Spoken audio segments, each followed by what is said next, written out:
Hello everyone, welcome to Sarat Chandra IAS Academy. Friends, today in this session we will be discussing about the current affairs for the month of December, first week 2024. In this session, we will try to complete almost every important current affair that was in the news from December 1st till December 7th. Let's go into the current affairs and learn most important current affairs. Number one, we will be learning about a defense exercise called exercise Sinbags. The name itself says Sinbags, that is Cambodia-India bilateral exercise. Whenever you are learning any defense exercises, my friend, there are few important points that you have to remember or note down, which will help you in clearing your prelims clearly. Number one, that where is this exercise being conducted? Where? Number two, in how many phases? Is it a defense exercise? Then which type of defense exercise? Is it an Air Force or Navy or Army exercise or any other? Number four, the other important point is edition. Number five, any particular regiment which is being a participant of this exercise. So let's try to understand all this and some other extra points with respect to defense exercises.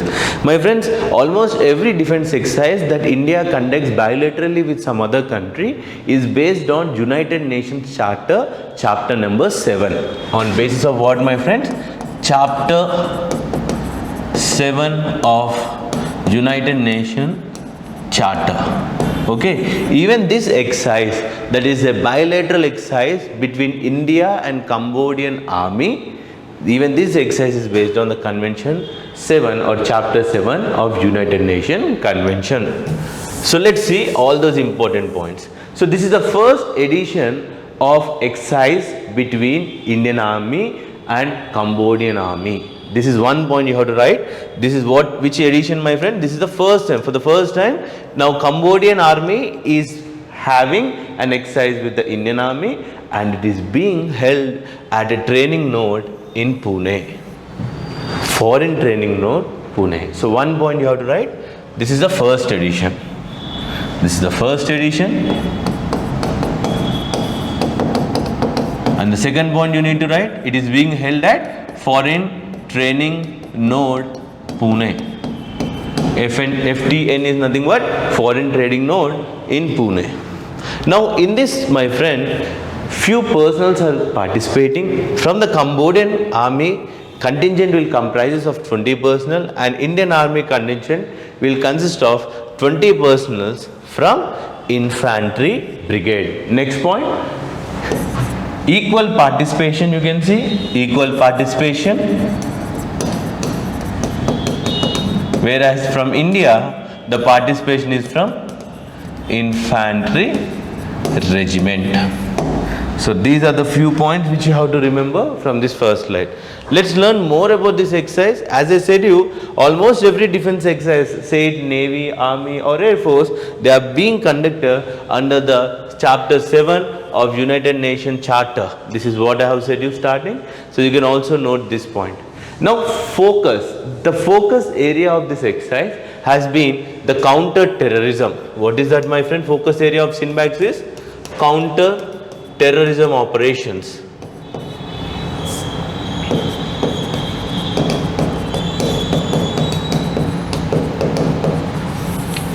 This is the focus area. Along with that, this exercise also included cyber warfare, hybrid warfare, logistics, casualty management, and humanitarian and disaster rescue operations. HADR is nothing but humanitarian and disaster rescue operations were also being held in this exercise. In general, my friends, why do you think various defense forces do this exercise? In the time of war, sometimes we have to be able, our armed forces should have to be able to interally with some other armed forces in order to have that brotherhood or that bond homie. These type of defense exercises were very necessary. Okay, now this exercise is being held in 3 phases, my friend. How many phases? In phase 1, we'll be focusing ourselves on counter-terrorism operations during the UN peacekeeping mission. In phase 2, we'll be doing a tabletop exercise. That is, everything will be on the table and we'll be mapping that how you are going to solve this particular issue. In phase 3, we will involve in finalization of these particular plans which are made on the table and their summing up. So 3 phases. First phase counter-terrorism, second phase is tabletop operation, third is finalization of the plans.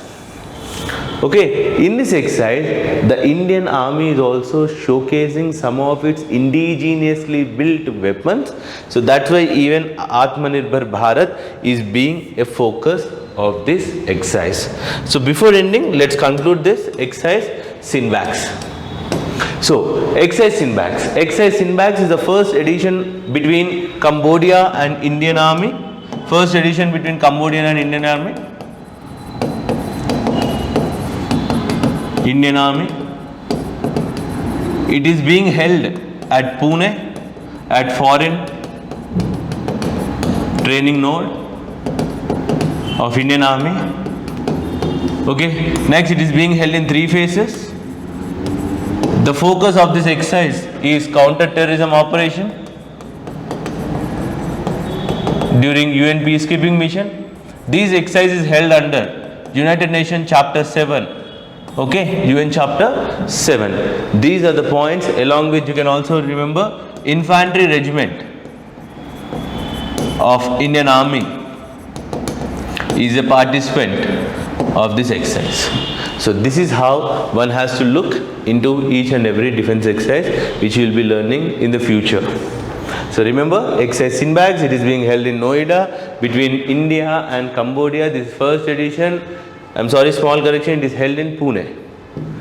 Next important defense exercise that was in news in this week itself is exercise Harimau Shakti. Wonderful exercise and important exercise. Exercise Harimau Shakti is an exercise between Indian and Malaysian armed forces. You can see, first point, it is an exercise between India and Malaysia. It is a military exercise or an army exercise. Okay, so first point, between Harimau Shakti is between India and Malaysian army.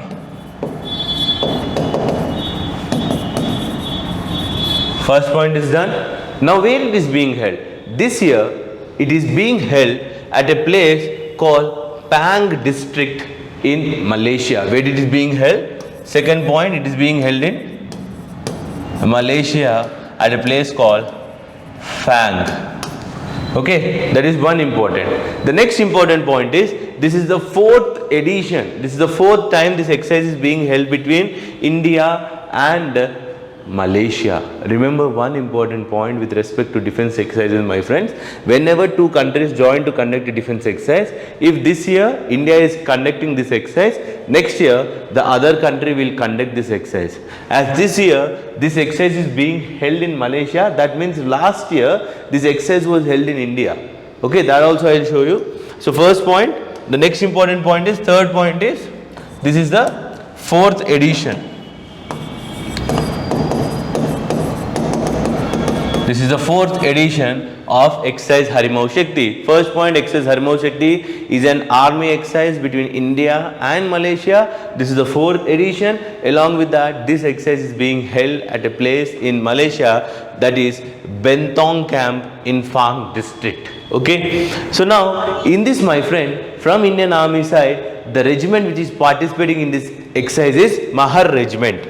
Battalion of Mahar Regiment is participating in this exercise. Around 78 Indian personnel are participating in the exercise called Harimau Shakti. So 4th point is, what regiment, my friend? Mahar Regiment.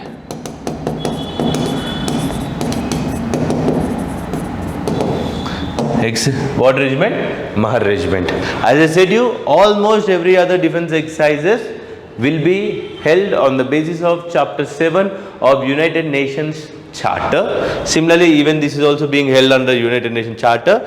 But in the case of Sinbax, counter-terrorism operations was the focus. In this exercise, your jungle warfare or jungle terrain warfare. Jungle warfare is the focus area. That is for you to be ready to involve in defense or war in the jungle area. This exercise will help you, and obviously it improves the bonhomie and brotherhood between the various forces, especially Malaysia and Indian forces during a real-time war. So what is the focus, my friend? Jungle area. In the last year, this edition or this exercise was held in India in 2023, that in a place called Umroi in Meghalaya. Umroi in Meghalaya. That's what you have to note down. Now this exercise is being held in 3 phases, my friend. 2 phases, I'm sorry. The previous exercise was held in 3 phases. This exercise is being held in 2 phases. In the first phase, we'll be focusing on training between both armies, including lectures, demonstrations and etc. And in the second phase, we'll be focusing ourselves on the warfare in the jungle terrains. That's what it is very, very important. So this is what exercise Harimau Shakti mean. So let's revise exercise Harimau Shakti. Exercise Harimau Shakti is an exercise between India and Malaysia. This is the 4th edition which is being held in Malaysia. Last year it was held in Meghalaya, India. This edition is focusing on jungle warfare or jungle terrain warfare. And the regiment which is participating in Harimau Shakti 2024 is Mahar Regiment. Around 78 personnel of Indian Mahar Regiment are participating in this exercise. So next important current affair, my friend, is with respect to a virus called Marburg virus or Marburg virus, whatever the pronunciation you want to make. It is very important from your exam perspective, especially from your prelims and also mains with respect to diseases.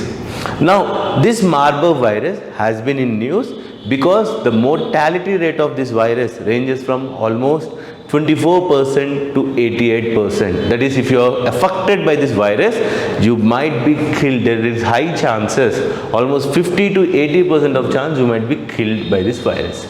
And this virus has been rampaging all around the African region, especially in the regions of Africa such as Rwanda. Okay, now it will be your duty to open your map books and look at where exactly this Rwanda is located in Africa. Now, coming back, Marburg virus, first point you have to write here is with respect to the mortality. Hope you will write. The first point is that Marburg virus has a mortality rate ranging from 24% to 88% according to WHO. It's not me who is saying, but the WHO is saying that if you are affected by this virus called Marburg virus, the mortality rate of this virus is 24 to 88%. There are this many chances. For the first time, my friend, this virus was discovered in the year 1967 at a place called Marburg. This is present in Germany. This is present in which place, my friend? Germany. This was found in Germany and then spread to Belgrade region and Belgrade in Serbia. So that's one point. So where was this virus for the first time discovered? Marburg virus was for the first time discovered in the year 1967 at a place called Marburg, which is present in Germany. Okay, especially this outbreak has been claimed to be related to a monkey which is found in African region. Hope you will write, this is African green monkey. Initially people said this African green monkey which was brought from Africa to Germany was major responsible for the outbreak of this virus. Later scientists found that few cave bats, fruit eating bats, were also responsible to the spread of this disease from animals to humans.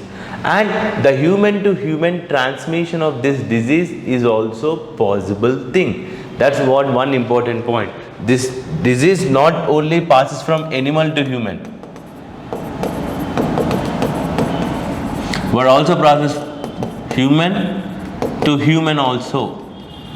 Okay. Now one wonderful point you have to also note here is this virus belongs to the same virus family from which another dangerous virus called Ebola virus has come. Okay, same virus family from which Ebola virus has come. So let's write down 2 points. One, the mortality rate of Marburg virus is 24% to 88% according to WHO. Recently it was seen in Rwanda. Third point is that the virus outbreak was for the first time seen in the year 1967 at a place called Marburg in Germany. That's the second point. Frankfurt Marburg in Germany. And another point is this was initially traced to green monkeys of Africa, African green monkeys. But later other animals were also involved in this virus outbreak, such as fruit bats, which are in general found in the places like Egypt and all other areas which live in dark dens. Okay, Egyptian fruit bat, they live in mines and caves. As I said you, Marburg virus belongs to the same family of virus called filovirus, from which Ebola is also evolved. One important point, my friend, this virus can spread from animals to human and human to human also because of contact from the bodily fluids like blood, saliva, even the sperm or semen of a human could also spread this virus. That's why even people who have recovered from the Marburg virus should be using protection while they are having sex. So this is how it spreads through the bodily fluids, especially through the bodily fluids. That's what I have highlighted here. You can note it down. Next, in general, this Marburg virus, my friend, is also called as red eye virus. Red eye virus, because people who are affected by Marburg virus are more probably seen with red eyes. Okay, because this is a hemorrhagic fever. This is a hemorrhagic fever. I'm sorry, this is a hemorrhagic fever.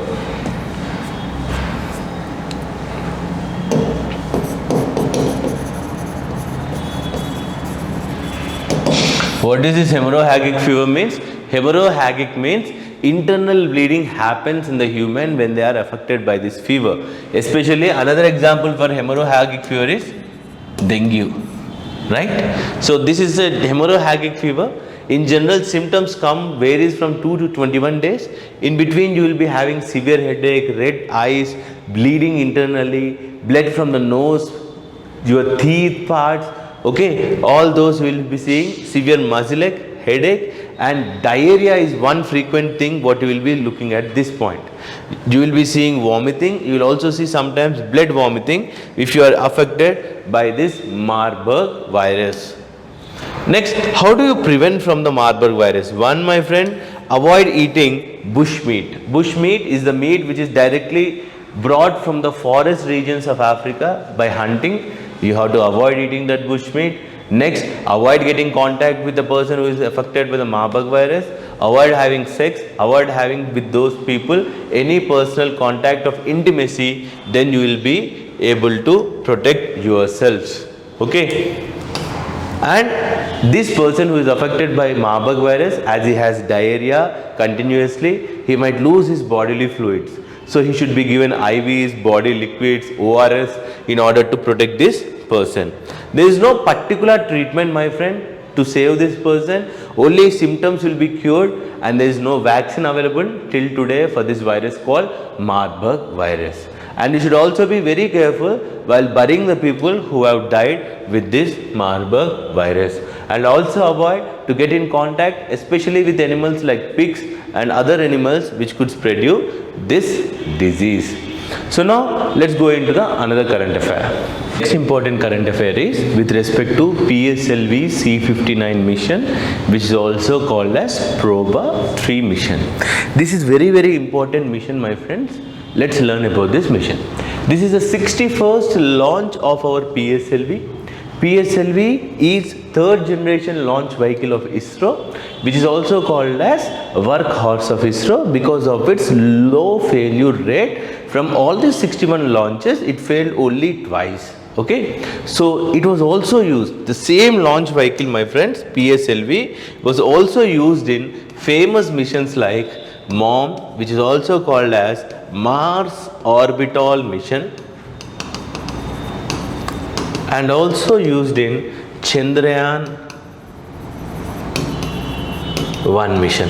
Now the same launch vehicle has been used by ISRO to send a European Union's satellite which is known as Proba 3. Knowing about Proba 3 is very important because this is a very interesting task. Now Proba 3, it contains a pair of satellites, that is it has two satellites. Of these two satellites, one satellite will create an artificial eclipse of the sun. It creates an artificial eclipse by opening a chute in the space. It will cover the sun. Now the other satellite, the second satellite, will be observing the sun during this artificial eclipse to study the outer layer of your sun. That's interesting about this mission called Proba 3. And European Union's, this Europe Space Agency, has become the first such space agency in the world to conduct such artificial eclipse and observe it by using a particular technology which we are going to discuss right now. So let's write few of the important points. Number one, Proba 3 is a mission which is sent by ISRO, but the major component, this total Proba 3 satellite has been manufactured, designed and wholly planned by European Space Agency. The major aim of this Proba 3 mission is to demonstrate precise formation flying. What is this precise formation flying means, my friend? Imagine these are our two satellites. Whenever these satellites move, the distance between these two satellites does not changes. There is a particular distance, like if it moves like this, go there, come here, the distance is not changing. These two satellites, say this is one, satellite 2, this is satellite 1, the distance between these two satellites is 150 meters and it is constantly kept at 150 meters itself. This demonstration of technology is called as precise formation flying. For the first time in the world, such technology is being demonstrated in collaboration with European Space Agency and ISRO. Okay. Now, in this, as I said you, there are two satellites. First satellite in the Proba 3 is called Coronagraph spacecraft and the Occulter spacecraft. Occulter spacecraft is one which creates an artificial eclipse, whereas Coronagraph spacecraft is one which study the corona of the sun during this artificial eclipse. So points to remember here, PSLV C-59 mission, it is the 61st launch of PSLV. Only 2 times PSLV has failed. PSLV is called as workhorse of ISRO. It is the 3rd generation launch vehicle. By using this same vehicle, we are sending a mission called Proba 3 mission. This is a mission of European Space Agency. Under this Proba 3 mission, we are going to demonstrate a technology called precise formation flying. Under this precise formation flying, the distance is constantly kept as 150 meters between the two satellites. There are two satellites in the Proba 3 mission. One is Occulter spacecraft, the other is Coronagraph spacecraft. Okay, these are the points which you have to remember with respect to the Proba 3 mission. Let's also learn few more points. That is one, the weight of this. The weight of this satellite is in total 545 kg and you are placing this satellite by using PSLV at high elliptical orbit. High elliptical orbit, which is a low Earth orbit at a height of 600 kilometers. At what height? 600 kilometers from the Earth's surface is the height at which you are going to place the Proba 3 satellite, which is a high elliptical orbit.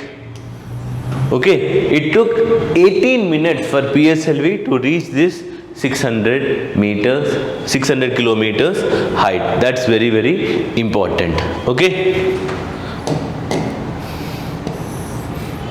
Okay. One point, as I said you, this is the world's first precision formation flying mission demonstration or precision formation flying demonstration in the world. This is being conducted for the first time by European Space Agency in collaboration with ISRO. Okay, now my friend, this is not the first time that ISRO has launched a satellite of European Space Agency. Previously, in the year 2001, we have also sent a satellite called Proba-1 by using same launch vehicle for the European Space Agency. Now, if tomorrow in the MCQs, people ask you that never ever ISRO has sent a satellite of European Space Agency. This is the first Proba mission of European Space Agency which was launched by ISRO. Both the statements what I have said here are wrong, because Proba-1 was the first mission that ISRO has collaborated with European Space Agency to launch it or to keep it in a particular orbit. That's what very important in this current affair. Hope you will understand. Proba-3 mission with PSLV C-59, the 61st launch of PSLV. One important point you have to notice, this mission of European Space Agency was in collaboration with New Space India Limited. This one point. Who was in contact with European Space Agency from ISRO's side? It was New Space India Agency, a public sector undertaking under the Department of Space. Now, as we have seen about PSLV, let's also write few points about the Polar Satellite Launch Vehicle, that is PSLV. PSLV is a 4-stage launch vehicle of ISRO. This is the 3rd generation launch vehicle. Generation is 3. Stages are 4. The first stage is solid stage, second stage is liquid, again solid and liquid. 4 stages are there in the form of solid, liquid. At the first stage, few of the PSLV vehicles contain strap-on booster. These little boosters are called as strap-on boosters. If each strap-on booster is just 6 ton capacity, that is normal PSLV. If it has a capacity of 9 ton, it will be PSLV XL version. This is your PSLV. The picture also shows you about SSLV. This is small satellite launch vehicle, a new generation launch vehicle which was launched in India. This is a 3-stage launch vehicle. In this, all the stages are solid, but in this, all the stages are not solid. In PSLV, all the stages are not solid, but in SSLV, all the stages are solid. PSLV takes almost 60 days to get assembled. To form this flight, it takes almost 60 days. And you need a lot of workers to work. But this vehicle SSLV, it can be assembled just in 72 hours and it can launch a vehicle with weight of 500 kg at an orbit of 500 kilometers. Right? Now, note down one few points that this is called as workhorse of ISRO, PSLV. It was first launch happened in the year 1994. Here I think I have given 1994. It sent Chandrayaan-1 mission in the 2008, Mars orbital mission in the 2013. It has low failure rate, that's why it was called as workhorse of ISRO. The unique quality about PSLV is it can carry multiple satellites in a one go, and it can put multiple satellites in multiple orbits.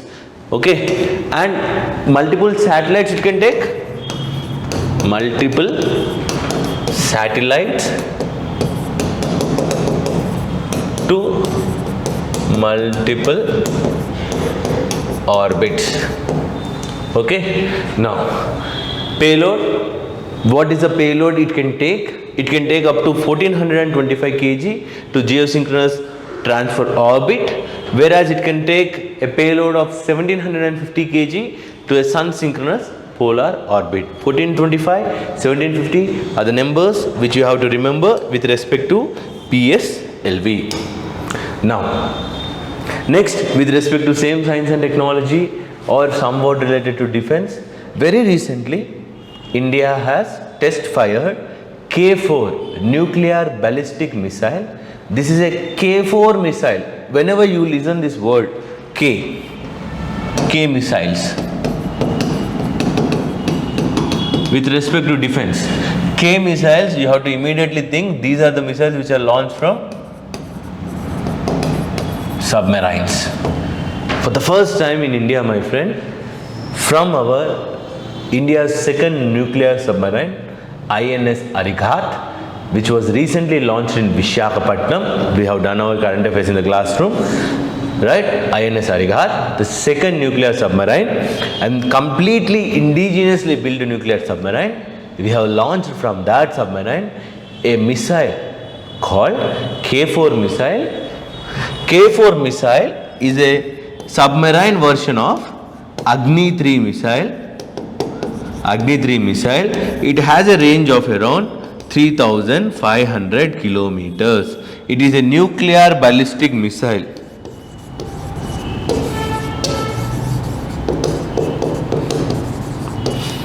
Hope you know what is a ballistic and cruise missile. If your missile follows this trajectory path, that is a parabolic trajectory path, that missile is called as ballistic missile. If it goes a parallel trajectory path to the surface of the earth, then that is called a cruise missile. This is a cruise, this is a ballistic missile. And K4 missile is a nuclear ballistic missile which could be launched from a submarine. It is a submarine version of which type of missile? Agni 3 missile, which is also a land-based model of ballistic missile, which was developed under Integrated Guided Missile Development Program of 1983. We all know that, right? Under that, K4 missile is a submarine version of Agni 3 missile. What is the range of K4 missile? It can reach a target beyond 3,500 kilometers. That's the range, 3,500 kilometers. And what type of missile is this K4 missile? It is a nuclear ballistic missile. Okay, from which submarine it was launched? It was launched from INS Arighat, which was very recently launched in the month of August at Visakhapatnam. Very, very important. So write down first one, K4 missile has a range of 3,500 kilometers.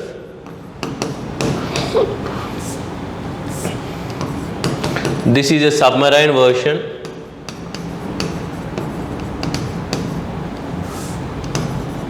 Submarine version of what? Agni 3 missile. Okay, and launched from INS Arighat. This is India's second nuclear ballistic missile. Okay, now K4, you can write again the same points. This is a submarine launched ballistic missile. SLMB is nothing but submarine launched ballistic missile. This was developed by DRDO. It is a variant of Agni 3 missile. It is a submarine variant of Agni 3 missile. The range is 3,500 kilometers, which can even reach Pakistan and parts of China also. Okay, this is having a capacity of almost 20 ton and it has a length of 10 meters. These are few specifications of K4. You can pass it and you can write it. Next, it can take a payload of almost 2 ton payload. That is 2 ton of nuclear capable it is. That's what it is. And one last important point you have to write with respect to K4 is, it is a 2-stage solid powered vehicle, or solid rocket motor is used in propelling or launching this missile. What type of fuel is used in K4 missile? Solid fuel, and engine is rocket engine. How many stages? 2 stages. And it uses India's indigenous navigation system, NAVIC, and also American GPS, that is Global Positioning System, for navigating the missile to the targeted location. You have to guide this missile to a targeted location, right? It needs navigation. For that purpose, we are using navigation in Indian constellation, that is NAVIC and GPS, Global Positioning System. And K4 missile is wonderful missile. It is run by solid fuel with 2 stages. Now, when you are learning about the submarine launched ballistic missiles, one has to also know few terms with respect to submarines. As I was saying you, INS Arighat was used to launch this missile. INS Arighat, my friends, It is India's second indigenously built submarine which is nuclear powered and nuclear capable. That is, it can launch nuclear missiles. The previous version is INS Arihant. INS Arihant's next generation is INS Arighat. INS Arighat falls into SSBN. What is this SSBN which you always see? S stands for ship, another S stands for submersible ballistic nuclear. What is that? Ship submersible ballistic nuclear. A ship which has ballistics and also nuclear capable is what? SSBN. And INS Arighat, which name translates in Sanskrit to destroyer of the enemy, falls under this SSBN, ship submersible ballistic nuclear capable submarine. That's very important. Okay, so INS Arighat was initially started construction in 2017 in Visakhapatnam under the shipbuilding center in Visakhapatnam, and it was completely inducted into the Indian Navy in this 2024 in the month of August. Few more important points which you have to write with respect to Arihant and Arighat. These both INS Arihant and Arighat nuclear submarines are completely indigenously built. They are powered by pressurized heavy water nuclear reactor of 83 megawatt. What type of nuclear reactor you are using in this, my friend? Pressurized heavy water nuclear reactor. That too, how much of capacity? 83 megawatt. Sir, now why do you think we need a nuclear powered submarine? My friends, remember, submarine has to come to the surface all the time to get oxygen in order to burn the diesel which is used in running the submarine, right? If you are on the surface, you have air, free air. Wherever you can get an air, it is used in combusting the fuels, because if there is no air, you cannot burn the fuel, right? So it has to come down and up, and it also makes lot of noise. But these nuclear submarines can remain in deeper waters for longer periods, and they have also stealth capability that they cannot even be detected by enemy radars. So for that purpose, we need such nuclear submarines. What type of nuclear submarine? This is a pressurized heavy water run nuclear reactor based nuclear submarines. Very important. The maximum speed is 22 to 28 kilometers per hour for INS Arighat.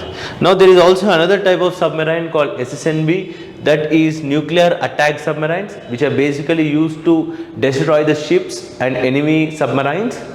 The only difference here is, here you cannot launch nuclear ballistics, and sometimes it's not necessary that SSNs contain a nuclear powered submarine. Okay, so that's the only difference. That's what I tried to provide you in this slide. You can just pass it and you can write it. The difference between SSBNs and SSN. Okay, so the next important current affair. So let's move on to the next version. This is with respect to Urban Infrastructure Development Fund. A wonderful topic. This might fall into your economics. Basically, it falls into your first paper, which is with respect to urbanization.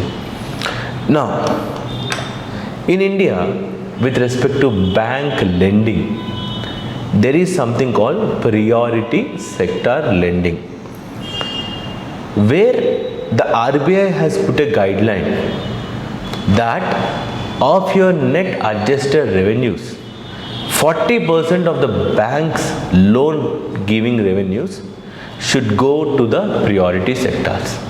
These priority sectors include sectors like green energy sectors, or sectors like education, development of rural areas, etc., etc., and etc. So, in few banks don't fulfill their target of 40% of giving loans to these priority sectors. So these banks have to purchase few bonds from other banks because they did not complete their fulfillment. For example, I am having 100 rupees to give loan. In that 40 rupees I have to give as a loan to the priority sector. Now what happened? I spent only 20 rupees for the priority sectors. Now where is this 20 rupees going to go? Because I have to spend 40. I spent only 20. You have 20 remaining. Now what RBI says is, you sell this 20 rupees to us. Take a bond. You have to sell this. You have to give this money. We will try to spend this money. Right? You sell this money to some other bank. That fellow will be selling that particular 20 rupees to give the loans. So in that way, few banks which are not fulfilling their obligation to priority sector lending, all that money will get accumulated. Now that money will be in crores.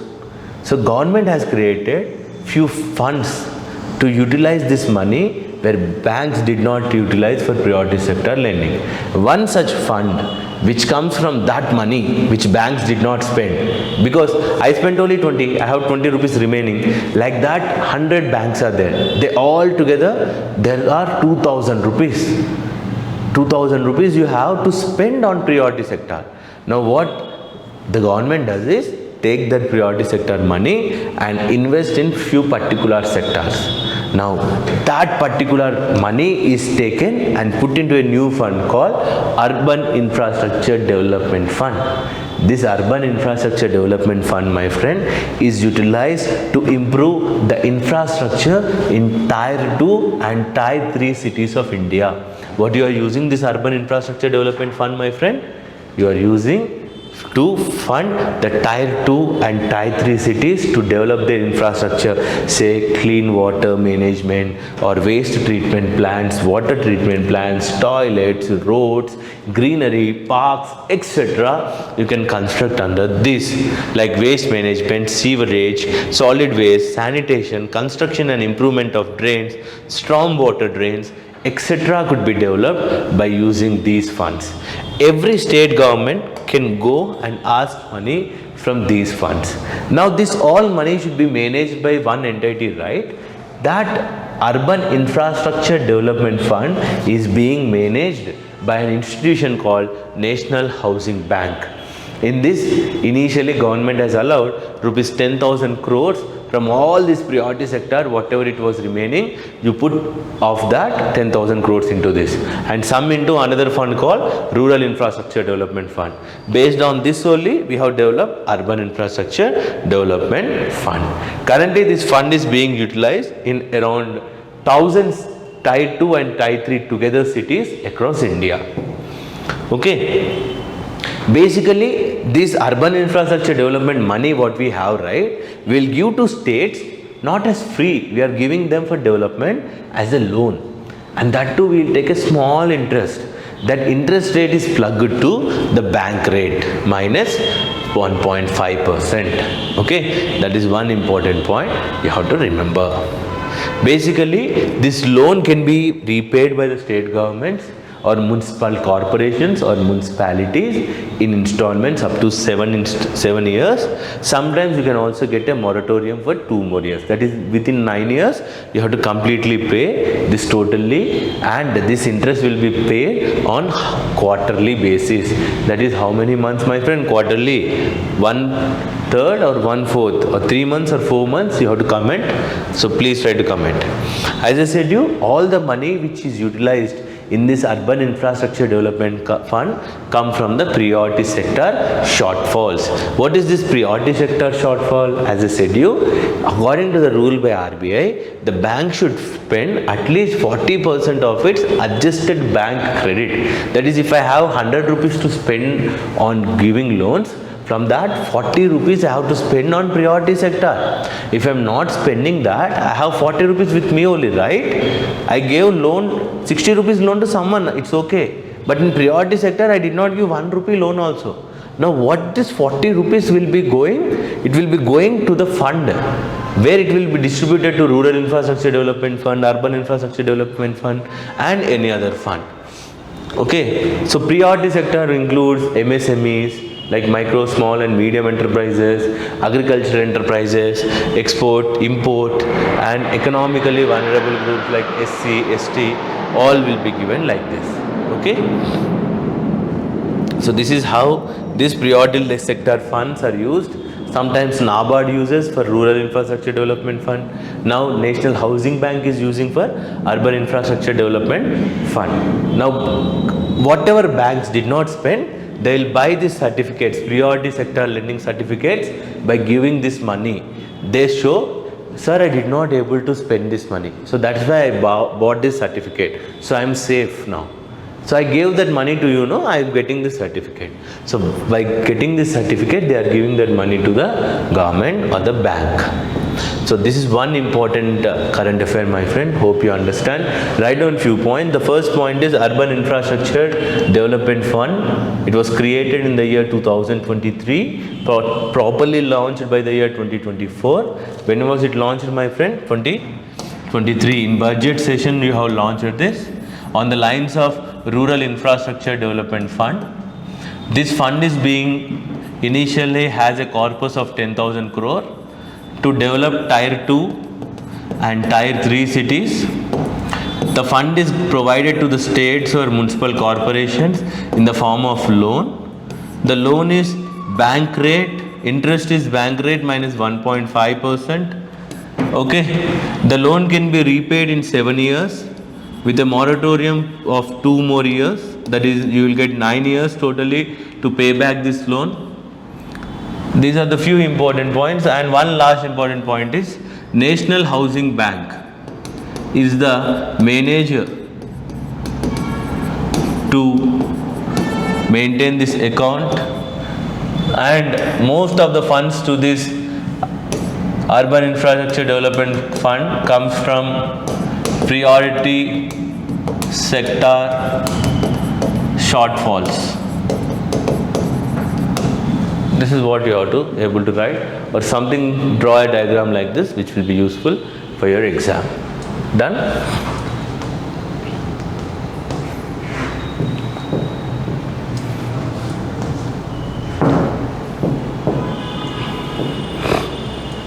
Next, very recently Indira Gandhi Peace Prize has been given to one of the former Chile, or a country called Chilean President.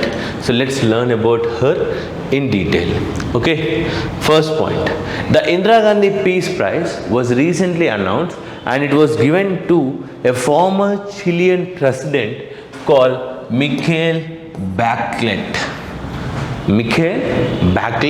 She is a great person. She has also worked in various United Nations institutions.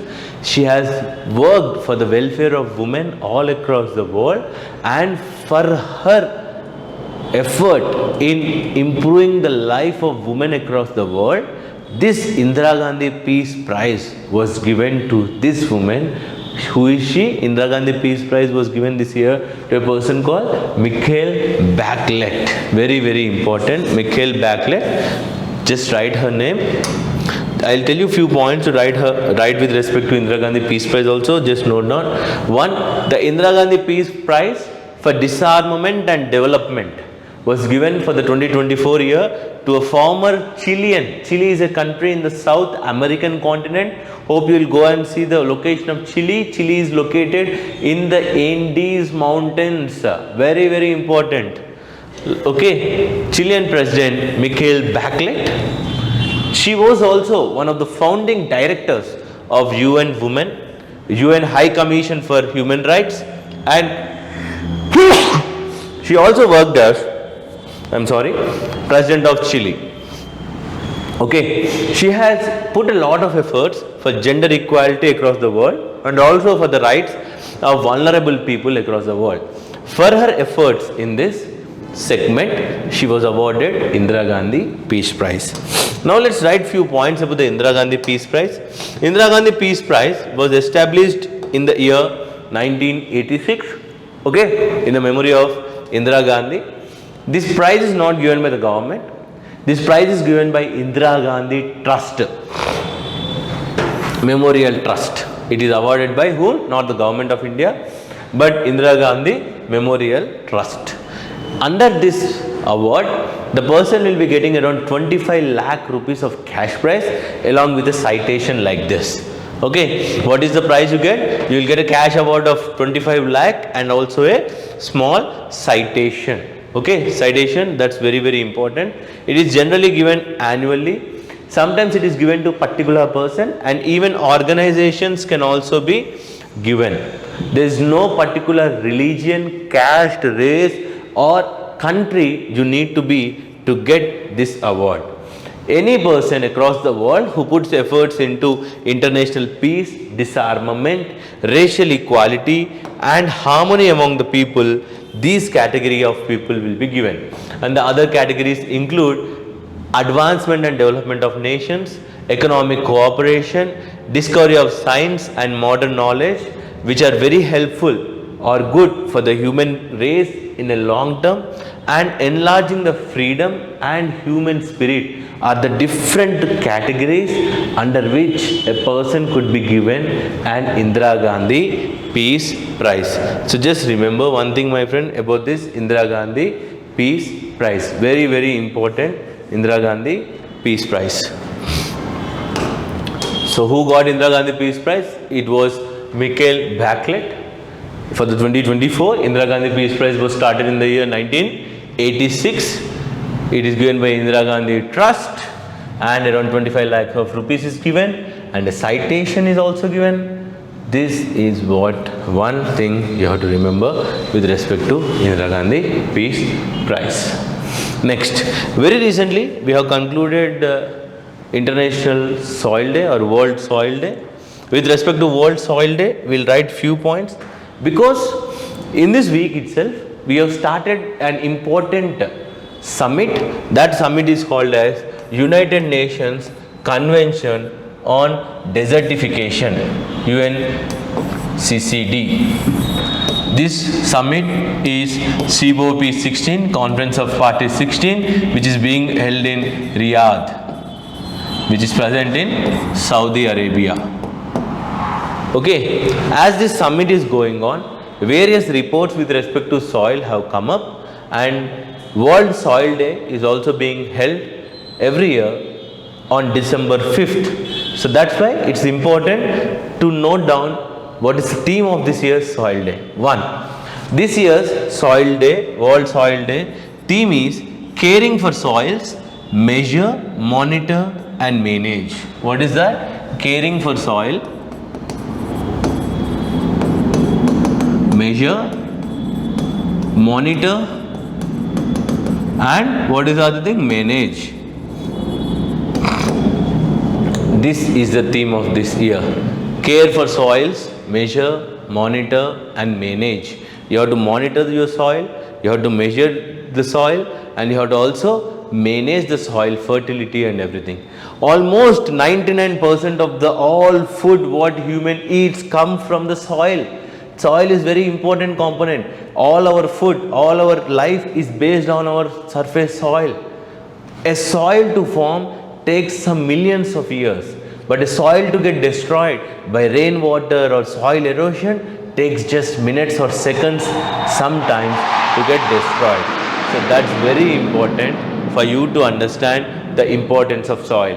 In the year 2014, my friend, the United Nations have declared the 5th December to be celebrated every year as the World Soil Day. It was backed by Food and Agricultural Organization FAO along with International Union for Soil Science. Who are the two people who celebrate this World Soil Day? One is Food and Agricultural Organization along with International Union for Soil Science. International Union for Soil Science, IUSS. That's very important. So these are the few points which you have to write. First, World Soil Day, celebrated on 5th December every year since 2014. This was backed by United Nations along with International Union for Soil Science and Food and Agricultural Organization FAO. The theme of this year is caring for soils, monitor, measure and manage, or measure, monitor and manage is the theme for this year. Next, very recently, my friends, a country called Georgia, it has a new president being elected. After that, the process of Georgia, which is a European country, which always wanted to join into the European Union has been halted. The president has been saying no, it will take time, or we might not even join the European Union. This have enraged the public of that country called Georgia. So that's why Georgia was in news. As of Georgia, nothing much is important, but what's important is to understand the location of Georgia. Very good. Okay. Now Georgia was important because it is bordered by Turkey in the south, Russia in the north, Armenia and Azerbaijan in the southeast direction. As Azerbaijan, recently there was a conference of parties summit of UNFCCC. Okay, United Nations Convention on Climate Change, which is happening in Azerbaijan, Baku. It has border with the sea called Caspian Sea, whereas Georgia has border with Black Sea. Because Ukraine also has border with Black Sea, that's why it is very important to know the location of Georgia. Russia has a lot of influence in Georgia. It has been making this region Abkhazia. You can see a small region in Georgia called Abkhazia. Russia proclaims that this region to be an independent region, and people in that region claim that we are an independent country, and Russia gives support to that country. So that's why knowing the location of Georgia is very important. Georgia has border with Black Sea. Hope you'll all open your maps. Georgia has border with Black Sea. Ukraine also has border with Black Sea. Within Black Sea, you will find a small sea called Sea of Azov. In the Kerch Strait also, Kerch Strait and Sea of Azov at Crimean Peninsula of Ukraine. Georgia has also borders with Russia, Azerbaijan, Armenia, Turkey in the south region, Russia in the north completely. That's very important. Okay, so hope you will note down. Why was it in news? Because of protest against delay of Georgia becoming a part of European Union. Very good. Next, H5N1 virus. It was in news for continuously for long, at least for last 10 days. H5N1 is basically a bird flu which affects generally birds. Especially whenever this bird flu H5N1 is prevalent, poultry industry is worstly affected across the world and also in India. But what happened this year is, this virus, this bird flu virus, H5N1 has got mutated. It went into mutation and now it got a capability to get transferred to the humans and from human to another human. In general, this virus H5N1 only affects animals, and in general it could not affect humans. But this year we have seen cases that this virus being passed into the humans and from human to another humans. So scientists was scared that what if this virus get mutated in such a way that it keeps on spreading to all other animals. Okay, that's very important. So I'll tell you few points. Please write down. H5N1, which is also called as avian influenza. First point, H5N1 is also called as avian influenza. Okay. Recently in European region, we have seen this outbreak in large. A new clade or new mutation happened in the virus DNA, and a new clade called H5N1 2.3.4.4b. This is a new lineage of virus. This is creating a panic across the world because this is being transmuted into the humans, and it is also being a leading cause for human to human transmission also. Okay, so that's why it is very important for us to see. So if someone asks you what is H5N1, it is an avian influenza, basically affects the poultry industry. In general, it does not affect human beings, but the cases in British Columbia, that is causing a panic among the scientists, saying that this virus has got a capability by mutation to get transformed into the humans and from human to human also. Okay, basically avian influenza, which affects your nose to lungs, all this bronchial area. That is very, very harmful because you will not be able to breathe properly, and at last you will be died by suffocation. Okay, hope you will note down. Next, Ashtalakshmi Mahotsava. One of the major initiatives of the present government is to develop the northeastern states. And Ashtalakshmi is 8 Lakshmi, 8 Lakshmilu. Okay, 8 is the figure what Ashta means.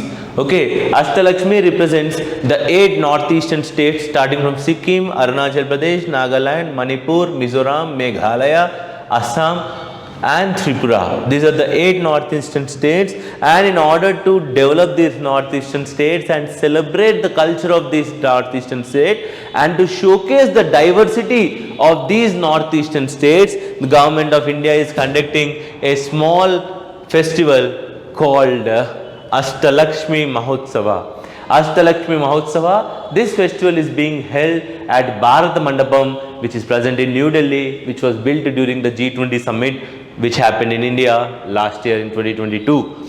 New Delhi Bharat Mandapam, to showcase the culture, social and economic fabric of these wonderful 8 northeastern states of India.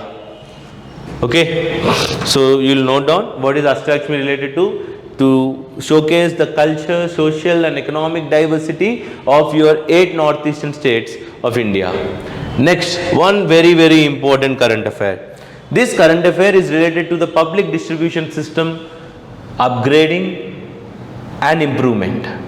Your public distribution system falls into your GS paper 3 of your economics in your main syllabus, which you can properly look. Now in that you can add 2 value addition points, because recently the union government has launched 2 great initiatives to improve the public distribution system delivery. One was Anna Chakra, another was CAN. What is this Anna Chakra?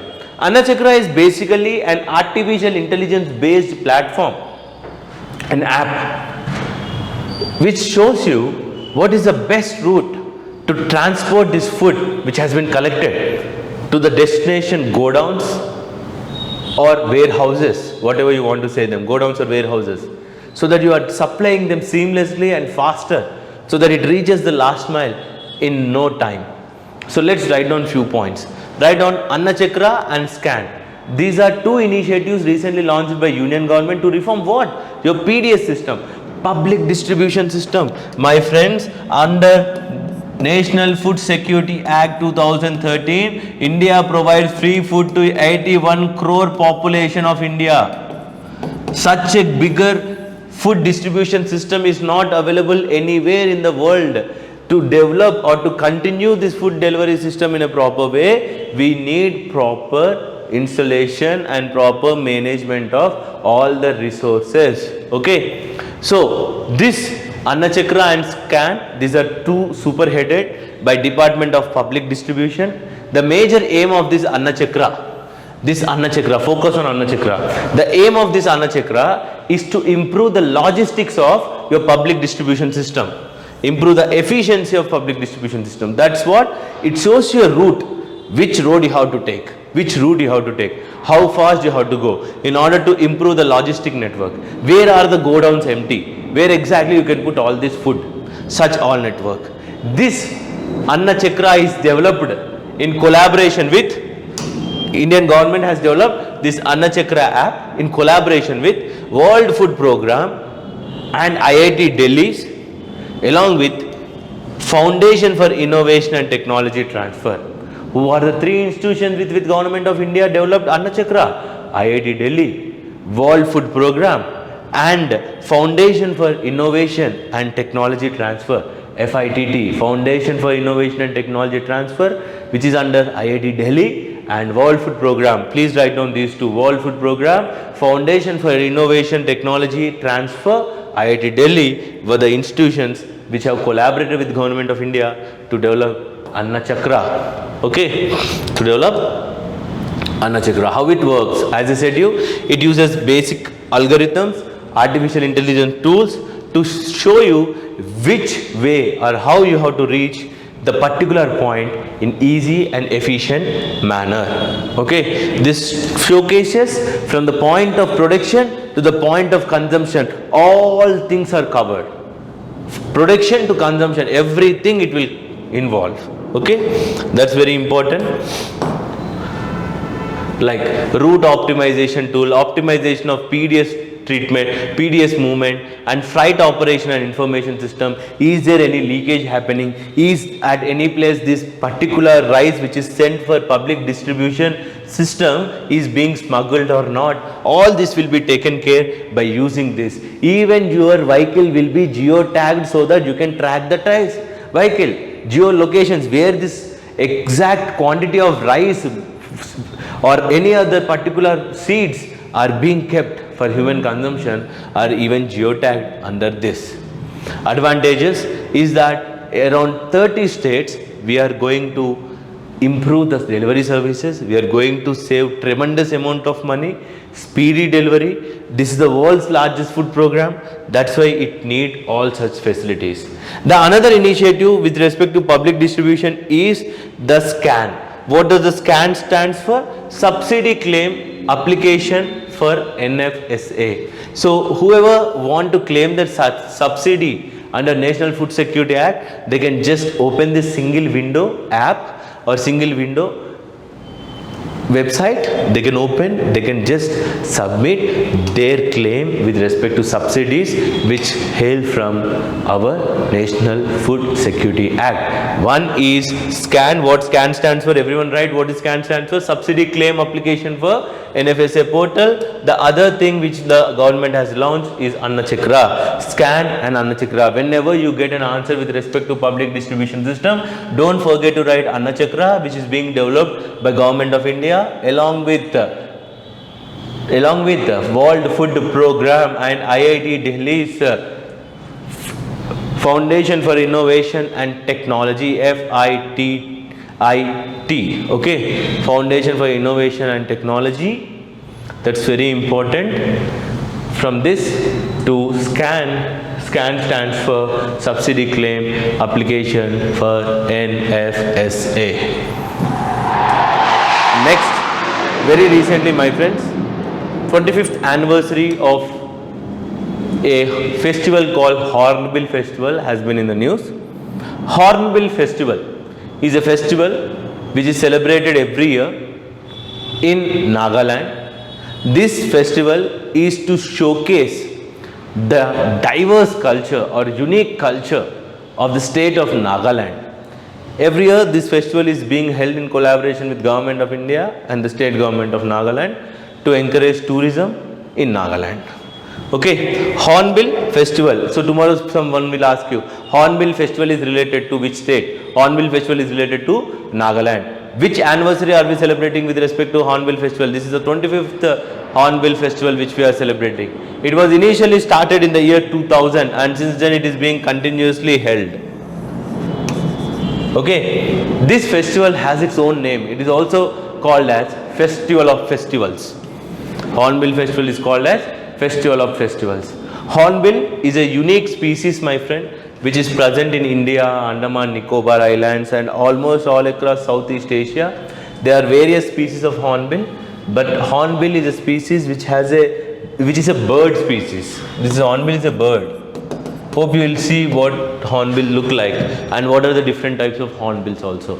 So simply remember, Hornbill Festival is seen in which state? It is seen in Nagaland when it was started in the year 2000. Which anniversary are we celebrating this year? 25th anniversary of Hornbill Festival is being celebrated where? In Nagaland. Okay. Next, recently Uber has rolled the Asia's first water taxi, especially in Kashmir. Very, very, very wonderful initiative of Uber. Write down one. Uber has recently started a service called Uber Shikara. Can you see here? This is Dal Lake in Kashmir. Dal Lake, which is present in Kashmir. Okay. This beautiful lake, you can book a boat by using Uber app. Uber Shikara. So this is first such water taxi in Asia.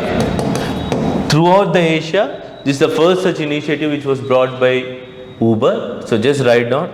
So recently Uber Shikara has been launched. It is related to water taxi. In which state? It is Jammu and Kashmir, which is a union territory as now with a legislature. In which lake it was launched? In the Dal Lake. That's what I have given you. Okay. So Uber Shikara is related to water taxi. Next. South Korea was also in news in this week, my friend, because South Korea's president has said his parliament is not cooperating with him and he wants to declare a martial law. Martial law is nothing but rule by the military. Their military will be controlling the public rather than the civil forces like police and other forces. So now the president has declared, but people were not happy. Even the soldiers were not happy with the president's decision. They were angry, they were on the roads and they were revolting. So for that reason, South Korea was in news. South Korea is present in the Korean Peninsula. Here you can see, okay, in the South China Sea region. Here South China Sea is two bottom. Okay, China has border with North Korea, but South Korea has no border with North Korea. The line which separates North and South Korea is called as 38th parallel. This is one important thing. What is the border line between North Korea and South Korea? The 38th parallel. Everyone write this. 30th parallel is the line which separates North Korea and South Korea. So recently South Korea was in news because it was for the wrong reason that its president has declared martial law in South Korea. Okay. North Korea is always in the news because of its development or nuclear program. One of the most secretive country in the world which does not allow people from outside or people from inside to leave the country as easily as possible. Okay. Remember what is the borderline? It is 38th parallel. Next very important current affair, my friend. Recently, Food Safety and Standard Authority of India. What is that? Food Safety and Standard Authority of India, which is called as FSAI. Whenever you buy a chocolate chip packet, just try to turn it. You will find the registration of that company with FSSAI. Food Safety and Standard Authority of India, my friends, this looks after safety of the food which is being manufactured and consumed by the humans in India. So this organization recently has given your drinking water bottles. We drink water bottles, right? We buy Kinley, we buy Bisleri or any other Aquafina or any other water bottle. They have included this packed drinking water into a category called high risk food. Now, what is this important current affair tells you about? That Food Safety Standard Authority has classified the packed drinking water into which type of food? High risk food. What does this mean? My friends, high risk food does not mean that this food is not consumable by the humans. High risk food is a category created by Food Safety Standard Authority to tell you that we are having lot of what? Procedures to give permission to this particular food. That is, the people or the foods which are kept under this high risk category should annually give audit reports. What safety precautions they took, how they are treating, what they are doing. Every year one annual report they have to submit to FSSAI. And they have to undergo particular checkups over the year. Every year they have to show the checkup. FSSAI officer will come, a third party person will come to assess. So such stringent assessments are put on that particular industry. That's what high risk industry or high risk food mean. Not that if you drink water you will die. Because my friend, in India if you turn the water bottle, you will find good water bottles, you will find ISI mark. ISI mark. This ISI mark is given by Bureau of Indian Standards. Now what this water industry was asking is, sir, we as a water industry are being regulated by Bureau of Indian Standards regulatory and we are also being regulated by FSSAI. Sir, why do you want to regulate us by two different departments? You are regulating us by BIS, you are also regulating us by FSSAI. Do you think it's right? Don't put us under such a pressure, sir. So this industry was asking. Then government said, let me see. I will not put you under BIS. BIS will give you standards that what quality water means, how much of oxygen, how much of particulate matter, all that VAS will give. But we will be completely regulated by FSSAI from now. Now FSSAI said, sir, in order to check this water bottle pollution, we have to put this in the high risk food category. When you put in high risk food category, what happens? You have to put annual audit reports that bottle manufacturer should show, sir, we are doing this every year. By third party assessment, you have to continuously go for checkup by these officers. So that's what this means. So high risk food, write down few points. This one point. Should undergo annual audits by FSSAI recognized third party safety agency every year, annually. This one point. And it also should pass mandatory inspections to get license or registration. Mandatory inspections will be done to get license. Okay, these 2 points you have to write. Just pass them and write down. Same thing I have repeated here. Now these are the few industries. If tomorrow someone asks you high risk food category, what are the other foods which are put in this category, which needs annual inspections, annual audit reports, compulsory inspections to give certification by FSSAI. Those include dairy products and analogous products, meat and poultry products, fish and seafood including molluscs, crustaceans and echinoderms, eggs and egg products, specialized food products for specific nutritional uses, prepared foods, Indian sweets and fortified rice kernels are few of the high risk category foods which government under FSSAI has put them. These are the industries which are also fall under very high risk category. Tomorrow an MCQ could fall from this. Which of the following foods are put under high risk category by FSSAI? No one will imagine that water will be put in the high risk category. What does high risk category says? It's not that you cannot eat this food. It says you need to follow stringent provisions which I am going to put. Annual audit by third party person who has been certified by me. That's what one thing you have to do. Every year you have to go to compulsory inspections. I will come to inspect you. Then only your certification, your registration will continue. If not, no. Okay. Next, my friends, recently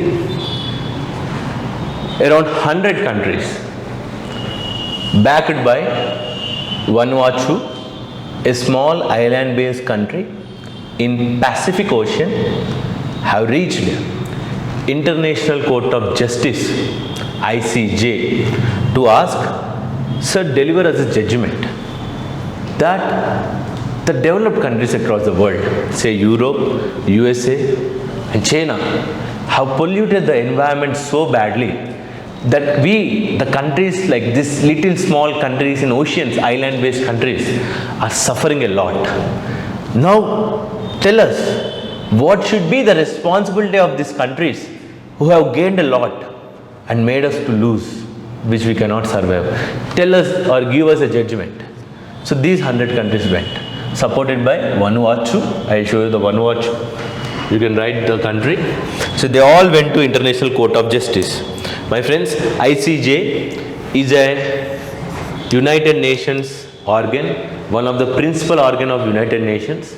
All the judgments given by ICJ are in judicial proceedings, but they are not binding in nature, non-binding. That means if tomorrow ICJ says, yes, developed countries have done mistake, now these developed countries should pay money to the developing countries or take their people because these islands are submerging in the water.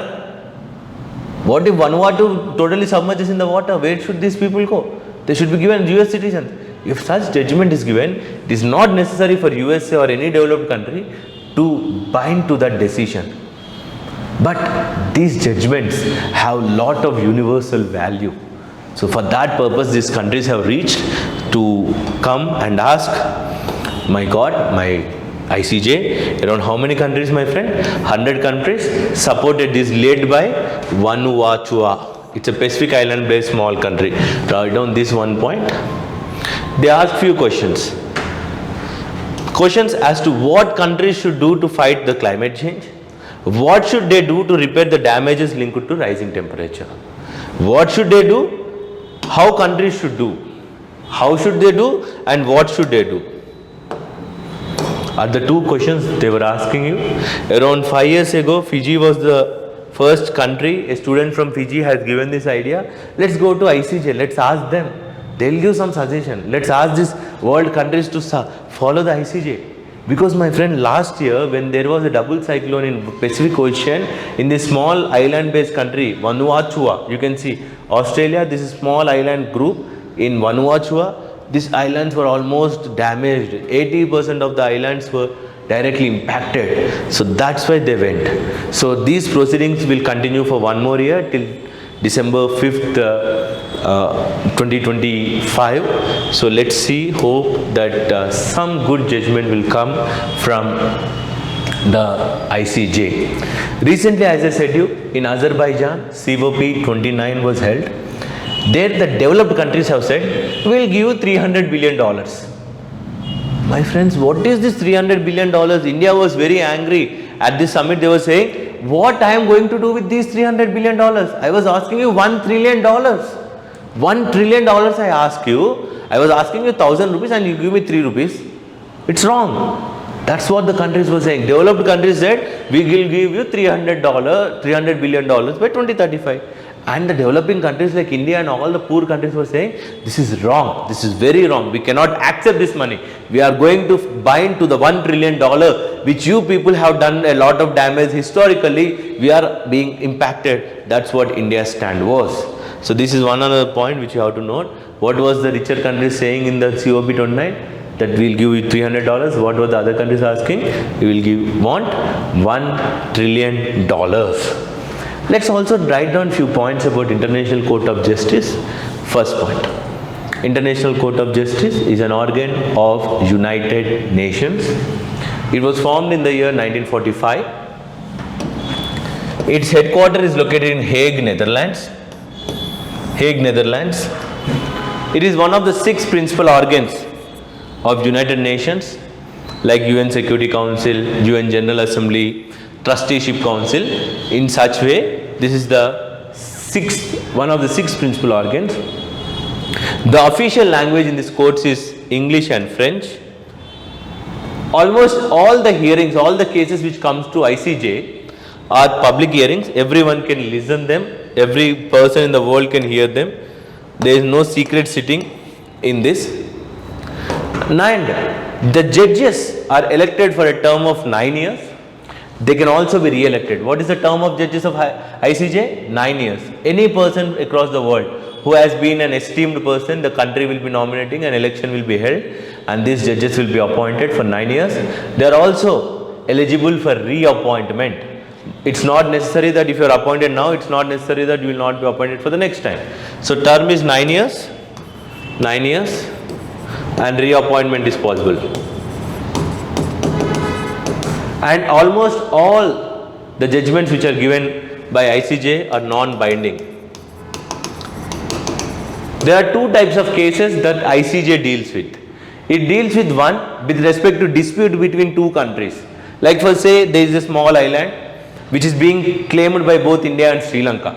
Now these both countries can go and sit at ICJ and prove that this island belongs to me, and they can claim such maritime boundaries, land disputes, territorial sovereignty, etc. between 2 countries where there is a dispute, it will deal. Or sometimes it also issues advisory or gives legal opinion to UN when it asks, sir, what does this UN convention mean? What does this rule mean? Please tell us, we will follow whatever you say.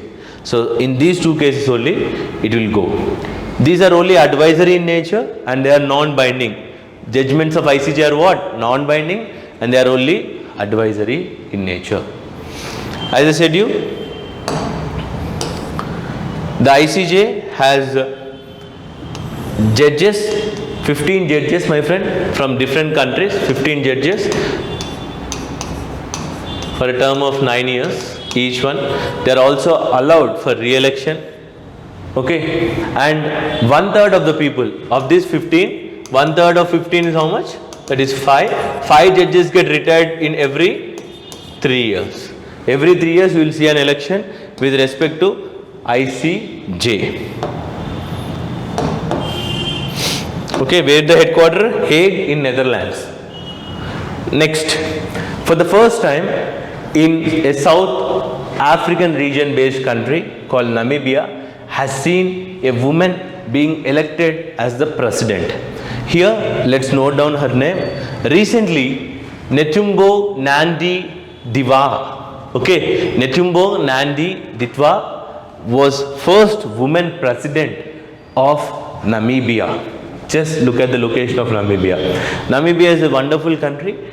It is covered by large desert and ocean being merged at one point. This is Namib Desert, large desert. Okay, Namibia was also in news recently, right? Elephant killing. So Namibia is bordered by Botswana, South Africa. Can you see South Africa, Botswana, Angola, and small Zambia. And also has a small border here, little border with Zimbabwe. Zambia, Zimbabwe, Botswana, South Africa, and Angola are the countries which are bordering Namibia. So which country in Africa has seen its first president? Her name is Netumbo Nandi Datwa. Netumbo Nandi Datwa. She was elected as the first president of what country? Namibia. Very good. It was Namibia. She gained around 57% of votes to win as the president of Africa. Let's see few more current affairs are there. These are 3 to 4. Let's complete these 3-4 current affairs and end our topic here. Next is World Drought Atlas.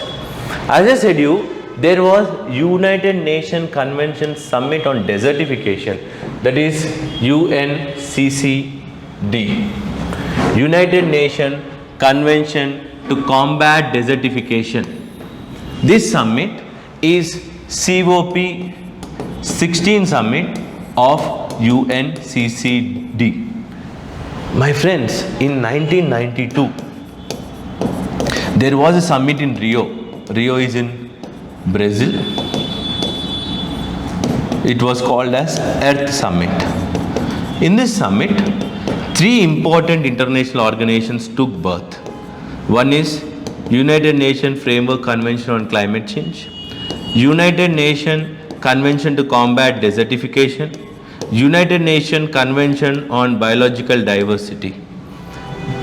And these 3 organizations almost every year and sometimes once in 2 years, these 2 organizations in once in 2 years, these organizations every year conduct Conference of Parties. Conference of Parties. COP means nothing but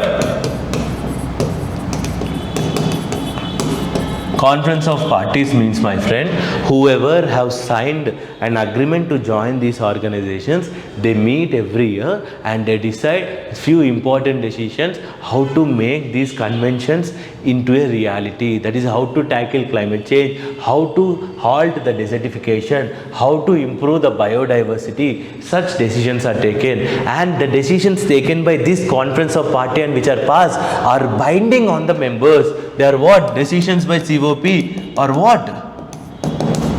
Are binding on the members. That is, they have to implement that. They have to, like for example, if UNFCCC says that India has to give 100 crore every year, that India has to give, that India has to do this particular thing to convert the desertified land into fertile land, that India has to do. That's important organization. And these organizations, COP 16, that is United Nations Convention for Combating Desertification organizations, 16th meeting was being held at Riyadh. It's a capital city of Saudi Arabia. At this Riyadh summit, we have released a report called World Drought Atlas, which World Drought Atlas is an atlas which shows that by 2030-35, almost 75% of the earth will be under drought. So such important report has been given in collaboration with European Commission. This one point you will right, that World Drought Atlas was launched by UNCCD along with the European Commission. Okay, this report talks about how water supply, agriculture, hydropower and inland navigation and ecosystems are going to get affected because of drought. It included case studies from across the world which shows you that how GDP get impacted because of the drought. Drought is basically not enough water for you to survive or natural process to go on. Okay, so this is about the World Drought Atlas. Just write down World Drought Atlas was given by UNCCD along with European Commission. So UNCCD, as I said you, it was established in the year 1994. It is the sole legally binding agreement which is related to environment. Also write this one. Only this is the legally binding agreement. Not in UN Convention on Biological Diversity you don't have. Write only this one point, highlighted point. That UNCCD is the sole binding agreement which is related to environment development to sustainable land management. In land management, this is the only binding agreement. Write the highlighted part. This I already said you. This UNCCD, my friend, has around 197 member countries as its parties. Okay, next. Recently, my friend, a new tiger reserve has been declared by National Tiger Conservation Authority and Minister of Environment, Forest and Climate Change. So let's see where is this tiger reserve is located in India. Ratapani Wildlife Sanctuary. This Ratapani Wildlife Sanctuary has been recently declared as a tiger reserve.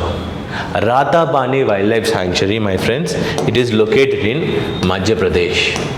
It is located in the beautiful Vindhya Hills near Bhimbetka. Bhimbetka, you might have heard about Bhimbetka. This is a place where you find Neolithic, Paleolithic and Chalcolithic paintings. His prehistoric paintings, right, on the caves, cave paintings. Okay, near to this we have a Ratapani Wildlife Sanctuary. This became a tiger reserve. This became 8th tiger reserve of Madhya Pradesh. Okay, so recently National Tiger Conservation Authority along with Minister of Environment, Forest and Climate Change has declared this Ratapani Wildlife Sanctuary as a tiger reserve. Okay, just note that one point, that Ratapani Tiger Reserve is located in which place? Is in Madhya Pradesh. Next, recently the Prime Minister of Bhutan or the King of Bhutan has visited India and they were having bilateral talks. At that time, a beautiful place was in news that is called Gelepchu Mindfulness City. So tomorrow if you see this city in the news, where is this Gelepchu Mindfulness City is located? It is located in Bhutan. Bhutan is trying to build its own IT park at a city called Gelepchu in Bhutan. It is very near to Indo-Bhutan border. I'm not going deep into this so that we can complete this session faster and also go for the other current affairs. We are left with only 2 current affairs.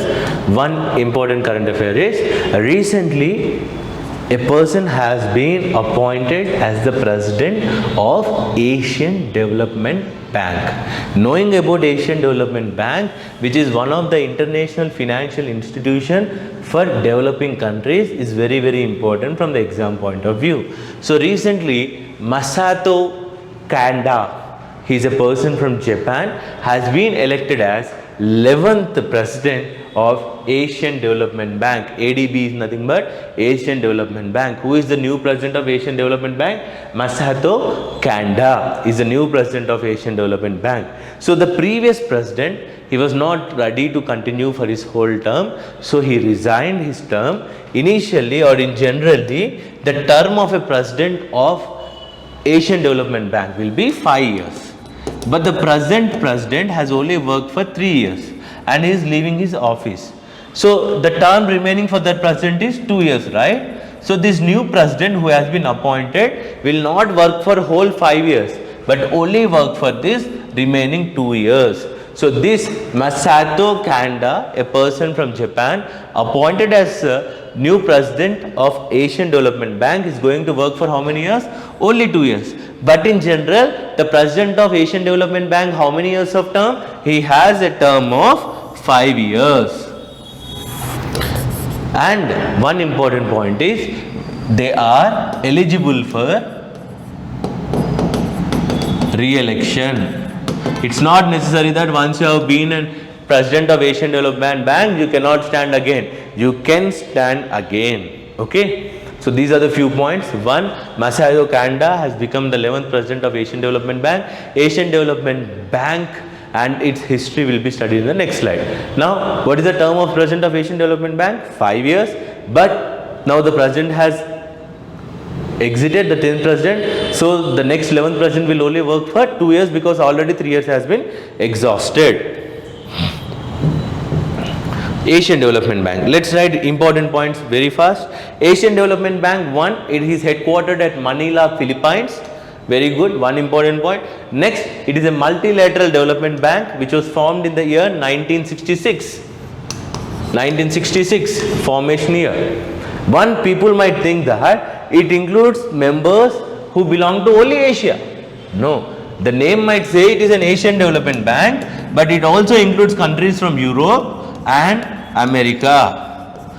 USA and Japan are the largest shareholders in this bank. If tomorrow someone asks you who has the largest share in the Asian Development Bank, Japan and USA have the largest share in the Asian Development Bank. When was it formed? It was formed in 1966. If tomorrow someone tells you that Asian Development Bank has no members from Europe or any other continent, members are restricted to Asia, then that statement is wrong. Members can also come from Europe, any other country from across the world who are members of United Nations. Who are members of United Nations. That one point.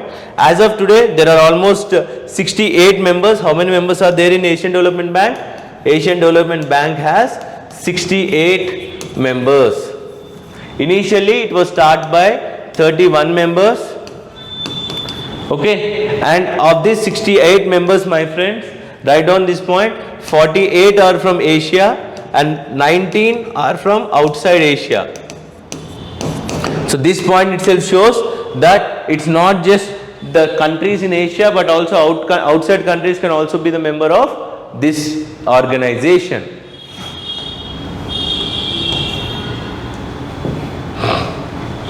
Functions, this basically gives loans to private sector, public sector, even the governments to provide better facilities, to improve their infrastructure and etc. in the Asian and also other countries.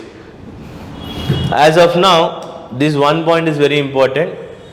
In the Asian Development Banks, the largest shareholders are USA and Japan, each having 15.6% share.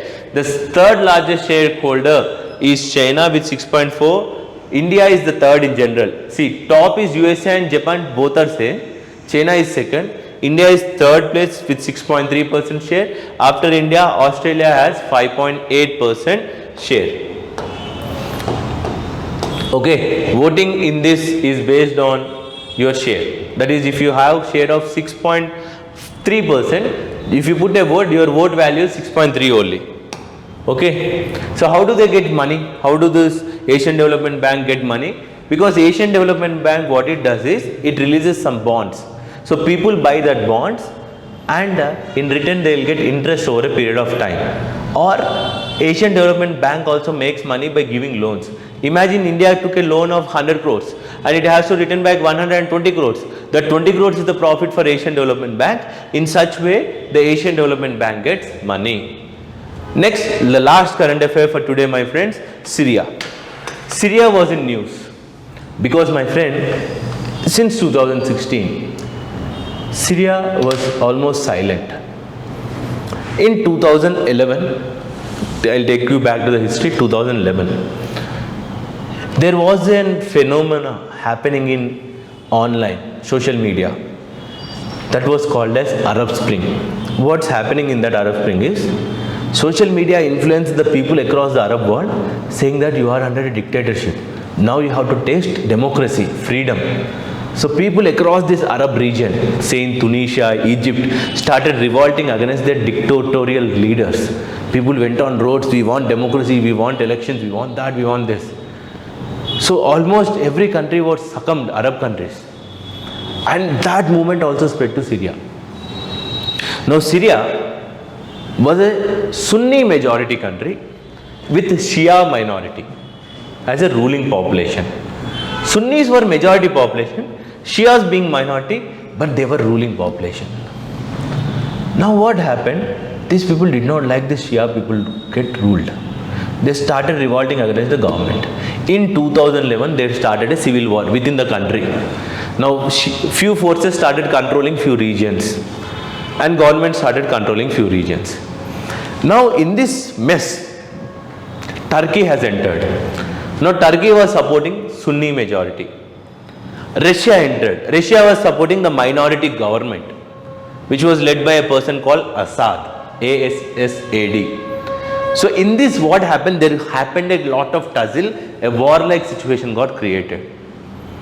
But over the period of time, they established an Islamic state of Iraq and Syria, large state. But when USA destroyed the Islamic state of Iraq and Syria, Syria was almost safe. But in last few years, Russia wasn't able to support Syria as before because Russia was indulged in its own war with Ukraine. Now, taking this as a chance, the Sunni Muslim rebellious leaders in the country from a grouping called Hariyat, which is a Taliban based grouping which want to establish Islamic rule in the country, have emerged back. Now using weapons, they are capturing various states in the country. They are capturing Idlib state, they are capturing some other states in the country from the government control. They are forming another government, parallel government. So there was a re-emergence of internal war in Syria. That's why Syria is in news. So knowing the location of Syria, important place of Syria is very important. The capital city of Syria is Damascus. Here you can see the important cities in Syria are very important. Here you can see Idlib, IDLIB, Aleppo, Raqqa, Damascus, Idlib. See the bordering countries of Syria right now. Syria is bordered by Turkey. Here there are few tribal Muslims called Kurdish tribals.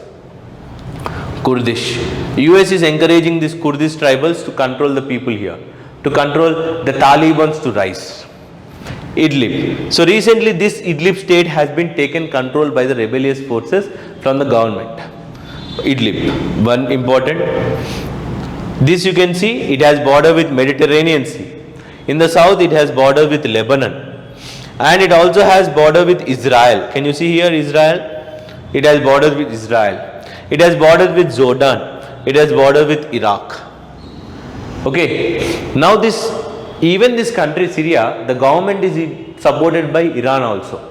But Iran is also not in a situation to support because Iran forces are now concentrated in Lebanon to fight against Israel, right? So you can see Turkey, Iraq, Jordan, Lebanon, Syria are the bordering countries of this wonderful country. This country has a river which flows from here. It is called Euphrates River. Euphrates River flows through the Syria. Okay, Damascus, Lake Assad, which is named after its leader, are few important locations which you have to see. Okay, Islamist Hayat Tahrir al-Sham. This is very important name. Islamist Hayat Tahrir al-Sham is one Taliban group which has now taken over the control of that Idlib city in Syria. So that's why Syria is in news. Let's wait and watch and learn more about the history of Syria in a separate session, my friends. Hope you have enjoyed my current affairs. We'll meet in the next class with respect to learning more and more current affairs. Till then, try to look at the slides. So thank you everyone. I'll just move the slides slowly so that you can note down or pass wherever it is possible.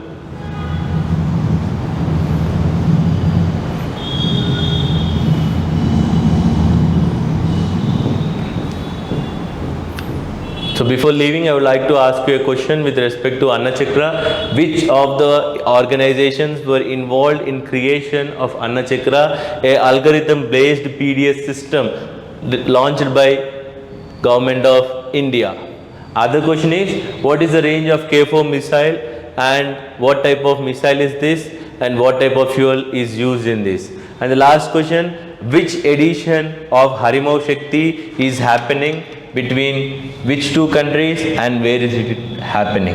So thank you everyone. Thank you for this opportunity. Thank you.